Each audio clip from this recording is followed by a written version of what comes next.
स्वागत है आप सभी का टीसीए में। मैं केपी चौधरी आज आप लोगों के लिए एक छोटा सा डिफरेंट सा पॉइंट लेकर आया हूं, जिसमें मैं आप लोगों को बताऊंगा कि सगुण धारा में अपने पास कौन कौन से कवि और लेखक रहे हैं, निर्गुण धारा में कौन कौन से कवि और लेखक रहे हैं। सगुण धारा का मतलब होता है कि वो व्यक्तित्व जिन्होंने यानी भगवान के वास्तविक रूप को या वर्चस्व को एकदम सही और सत्य माना, और निर्गुण का मतलब होता है जो भगवान की उपासना में, पूजा पाठ में और इन सब में बिल्कुल विश्वास नहीं करते हैं, उनको पाखंडी या ढोंगी टाइप मानते हैं।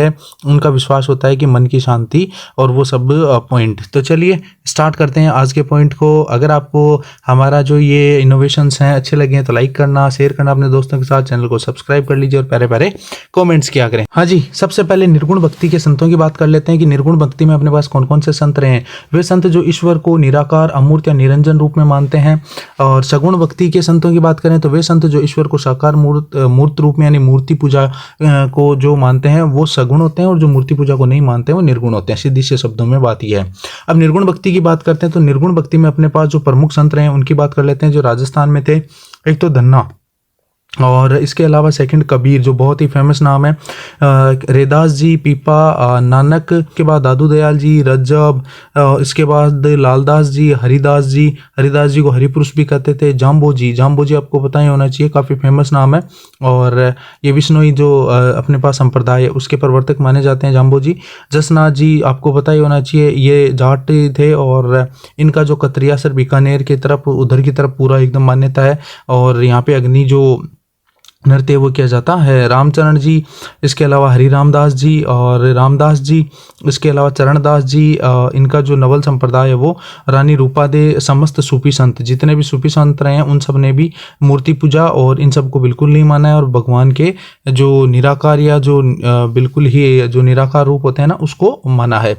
सगुण में देखें तो प्रमुख संतों में कृष्णदास जी, जिन्होंने गलता की स्थापना जयपुर में की थी। उसके बाद कृष्णदास जी, पै हरि अग्रदास जी, जिन्होंने सिक्कर में रेवासा धाम बनाया। परशुराम देवाचार्य जी, मीरा, इसके अलावा रानाबाई, इसके अलावा माऊ जी आपको पता ही होना चाहिए, लसाड़ी आंदोलन चलाया था अपने पास जो मेवाड़ है उस साइड में। बाल नंदाचार्य जी, इसके अलावा बात करें तो गोविंद स्वामी जी, अविनाशी मुन्नी और प्लस समस्त वल्लभ निम्बार्क, यानी वल्लभ आपको पता होना चाहिए, जो वल्लभ संप्रदाय है वो अजमेर में यहाँ पे निम्बार्क नगर जिसका नाम कर दिया है इस्लामाबाद का, वहाँ पे बहुत ही भगवान श्री कृष्ण और राधा रानी की मूर्ति पूजा के रूप में फेमस है। गौड़ीय संप्रदाय के जितने भी हैं वो भी मानते हैं कि भगवान है वो मूर्ति पूजा में या फिर इन सब चीज़ों में विश्वास रखते हैं। इसके अलावा जितने भी निष्कलंक जो अपने पास संप्रदाय है उसकी बात हो रही है, और जो नाथ संप्रदाय है वो भी किसको मानता है, मूर्ति पूजा को मानता है। तो नाथ संप्रदाय भी काफ़ी इंपॉर्टेंट है जो अपने पास नाथ द्वारा में है।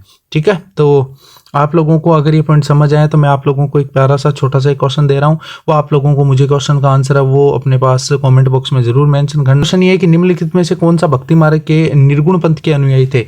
तो उसमें आंसर देखिए, आपको कबीर जी थे, रेदास जी थे, नानक जी थे, मीरा। तो आपको इनमें से नीचे दिए गए कूट में से सही का चयन करना है कि इनमें से कौन कौन से थे जो कौन से निर्गुण पंथी थे, या फिर अपन माने तो जो ऐसे थे जो मूर्ति पूजा को नहीं मानते थे। ए और स सही है, एस और द सही है, ए ब स द यानी चारों सही है, या फिर ए बस है ये तीन सही है। तो आप लोगों को इसका आंसर बताना है हमें कमेंट बॉक्स में। टीसी के साथ बने रहने के लिए आप सभी का तहे दिल से धन्यवाद। Thank you all of you.